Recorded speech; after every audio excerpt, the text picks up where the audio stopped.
नमस्कार मित्रों, आप सब लोगों को हर्ष के साथ सूचित किया जाता है कि उत्तर प्रदेश माध्यमिक शिक्षा चयन बोर्ड की न्यूज़ है। इसने सारे जिला विद्यालय निरीक्षक उत्तर प्रदेश को एक पत्र 2 दिसंबर 2021 को भेजा है। आप लोग देख सकते हैं इसकी पत्रांक संख्या क्या है। इसमें विषय में दिया है 1 दिसंबर 2021 से उत्तर प्रदेश माध्यमिक शिक्षा चयन बोर्ड प्रयागराज द्वारा विकसित अध्याचन पोर्टल के माध्यम से 2022 के अध्याचन भेजने विषयक। महोदय, उपयुक्त विषयक के संदर्भ में सूचित करना है कि उत्तर प्रदेश माध्यमिक शिक्षा चयन बोर्ड प्रयागराज द्वारा 2022 के अध्याचन प्राप्त करने के उद्देश्य से ऑनलाइन पोर्टल खोलने का निर्णय लिया गया है। दिनांक 3 दिसंबर 2021 से 17 दिसंबर 2021 तक ऑनलाइन अध्याचन पोर्टल के माध्यम से अध्याचन प्राप्त की जाएंगे। इसके अतिरिक्त अन्य किसी माध्यम से अध्याचन न तो प्रेषित किए जाएंगे न ही स्वीकार किए जाएंगे। संस्था प्रबंध तंत्र कार्यालयों द्वारा अध्याचन प्रेषण हेतु पोर्टल 3/12/2021 से 12/12/2021 तक खोला जाएगा। ऑनलाइन अध्याचन पोर्टल के माध्यम से अध्याचन भेजने हेतु गाइडलाइंस तथा यूजर मैनुअल संलग्न है। कृपया इसका भलीभांति अध्ययन कर लें।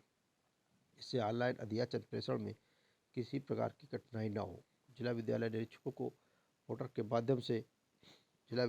के माध्यम से कई अध्याचन प्रेषित किया चुका है।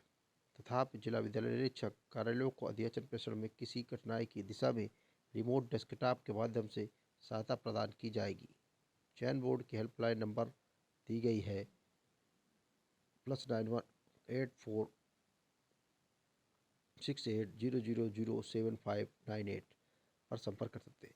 तो ये माध्यमिक शिक्षा चयन बोर्ड के सचिव द्वारा भेजा गया लेटर है, जिसकी प्रतिलिपि अपर मुख्य सचिव माध्यमिक शिक्षा, शिक्षा संदेशक, माध्यमिक शिक्षा, अपर मंडलीय निदेशक को भेजा गया है।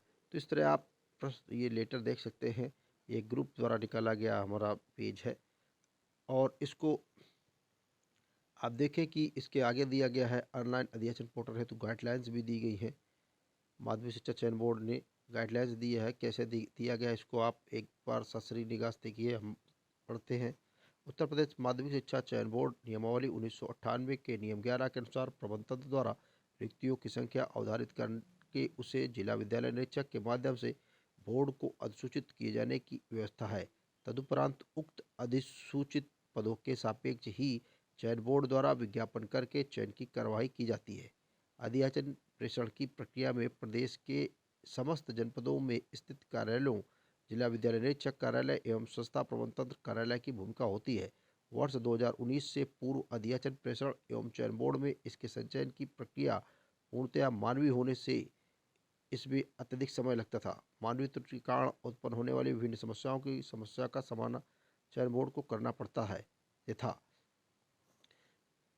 कतिपय अध्याचन में विषय वर्ग आरक्षण श्रेणी स्पष्ट न होने के कारण विज्ञापन छूट जाते हैं। नंबर 2 समस्या है एक ही अध्याचन कई बार भेजने या उसमें पूर्ण पत्र का संदर्भ न होने के कारण विज्ञापन में एक या अधिक बार विज्ञापित हो जाते हैं।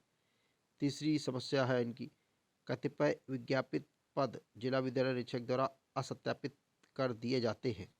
चौथी समस्या में है विज्ञापन के पश्चात कतिपय अध्याचनों में आरक्षित श्रेणी परिवर्तित कर दी जाती है।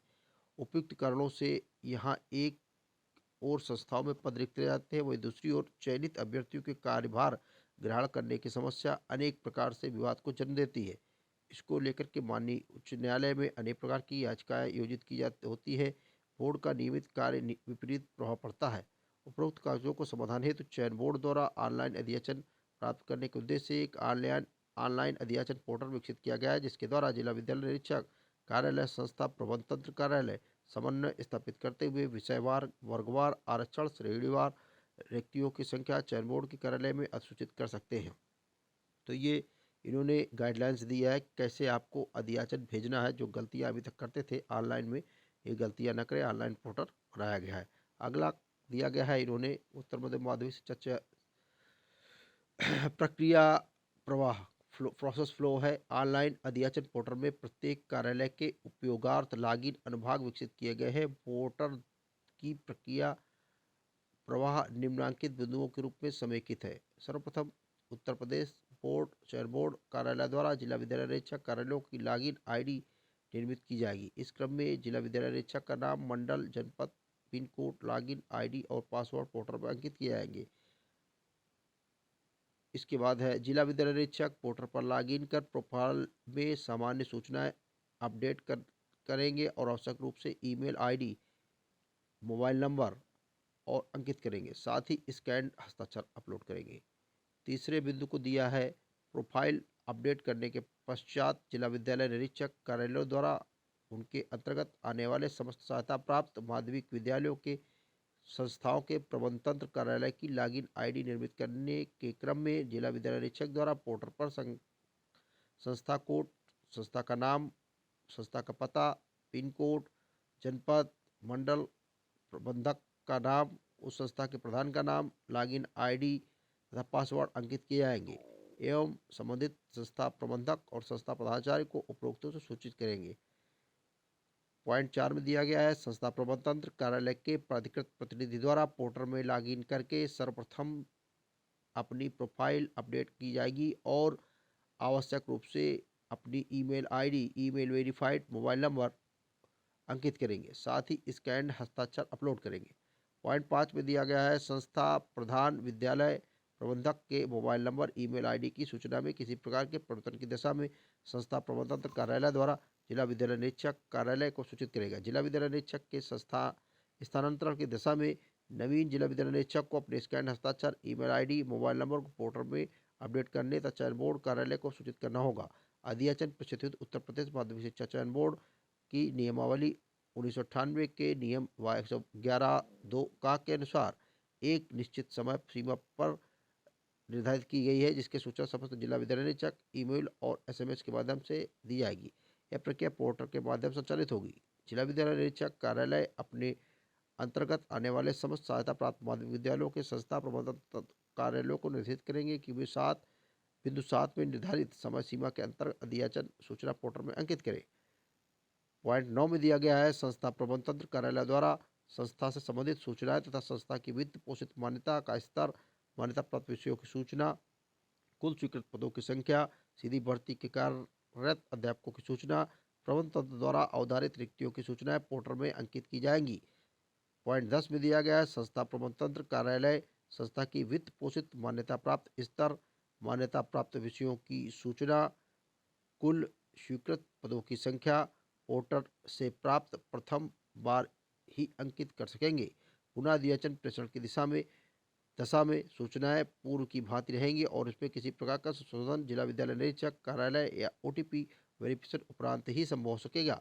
चयन बोर्ड द्वारा निर्धारित समय सीमा के अंदर ही संस्था प्रबंध तंत्र कार्यालय द्वारा रिक्त की सूचना की प्रविष्टि ऑनलाइन अध्याचन पोर्टल पर की जाएगी एवं इसी निर्धारित अवधि के अंदर ही जिला विद्यालय निरीक्षक उक्त रिक्ति का विषय वर्गवार आरक्षण श्रेणी समस्त सूचनाओं और अभिलेखों की निरीक्षण का अनुमोदित सत्यापित करेंगे। पॉइंट 12 में दिया है निर्धारित समय सीमा के बाद अध्याचन प्रेषण की सुविधा स्वतः अनुपलब्ध हो जाएगी एवं चयन बोर्ड द्वारा पुनः समय सीमा निर्धारण की दिशा में ही उपलब्ध हो सकेगा। पॉइंट 13 में दिया गया है आवश्यकता पड़ने पर मंडलवार, जनपदवार और विषयवार वर्गवार आरक्षण श्रेणीवार रिक्त पदों की सूचना एवं उसके सापेक्ष की गई कार्रवाइयों का ऑनलाइन विवरण अध्याचन पोर्टल के कभी भी प्राप्त किए जा सकेंगे। इसके बाद अगले पेज में दिया है ऑनलाइन अध्याचन भरने में विद्यालय प्रबंधक एवं जिला विद्यालय निरीक्षक द्वारा निम्नलिखित सावधानी बरती जाएगी। ये उनके लिए दिया गया है जो विद्यालय के प्रबंधक क्या क्या करेंगे। तो ये इसमें पॉइंट 12 दिए गए हैं। पहला पॉइंट में ऑनलाइन अध्याचन पोर्टल के माध्यम से ही अध्याचन स्वीकार किए जाएंगे, अन्य किसी माध्यम से प्रेषित अध्याचन स्वीकार नहीं किए जाएंगे। पॉइंट 2 में दिया है अध्याचन प्रेषित किए जाने के पश्चात पुनः उसमें किसी प्रकार का संशोधन, परिवर्तन या निरस्तीकरण मान्य नहीं होगा। प्रेषित अध्याचन के पदों को किसी अन्य स्रोत से न भरा जाए। ऑनलाइन अध्याचन के अनुरूप चयन हो जाने के पश्चात यदि पद अनुपलब्ध, रिक्त नहीं होना सूचित किया जाएगा तो इसे बोर्ड द्वारा गंभीरता से लिया जाएगा और संबंधित जिला विद्यालय निरीक्षक के विरुद्ध कार्रवाई की संस्तुति शासन को प्रेषित की जाएगी।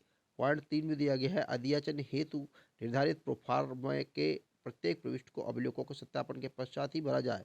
पॉइंट 4 में अध्याचन प्रेषित करते समय यह सुनिश्चित हो सके कि उक्त पदों का अध्याचन पूर्व में प्रेषित नहीं किया गया है। उत्तर प्रदेश माध्यमिक पॉइंट 5 में है उत्तर प्रदेश माध्यमिक शिक्षा परिषद द्वारा हाई स्कूल इंटरमीडिएट में निरस्त विषयों के अध्याचन प्रेषित न किए जाए। पॉइंट 7 में दिया है विद्यालय की मान्यता का स्तर जांचने के पश्चात सहायता प्राप्त माध्यमिक विद्यालयों के रिक्त पदों का अध्याचन प्रेषित किया जाए। वित्तविहीन मान्यता प्राप्त विषयों एवं संस्थाओं का अध्याचन कदापि प्रेषित न किया जाए। पॉइंट 7 में दिया है अध्याचन प्रेषित करते समय पद सीधी भर्ती का है अथवा नहीं, इसकी जांच कर पदोन्नति कोटे के पद सीधी भर्ती के अंतर्गत अध्याचन न किए जाए। पॉइंट 8 में दिया है अध्याचन प्रेषण के समय रिक्त पदों के आरक्षण की अवधारणा सावधानी से की जाए। अध्याचन भेजने के पश्चात उसमें किसी प्रकार का संशोधन स्वीकार नहीं होगा। पॉइंट 9 में अध्याचित पद के सापेक्ष किसी प्रकार का स्थानांतरण प्रस्तावित न किया जाए। यदि स्थानांतरण प्रस्तावित है तो उसका अध्याचन कदापि प्रेषित न किया जाए।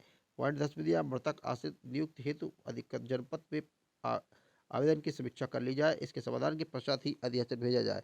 पॉइंट 11 में अध्याचन भेजने के पश्चात बहुधा जनशक्ति के पद कम हो जाने पर तर्क देकर अध्याचित पद असत्यापित कर लिए जाए, इसलिए अध्याचन जनशक्ति के परीक्षण के पश्चात ही प्रेषित करे, तदुपरांत उसमें किसी प्रकार की परिवर्तन स्वीकार नहीं होगा।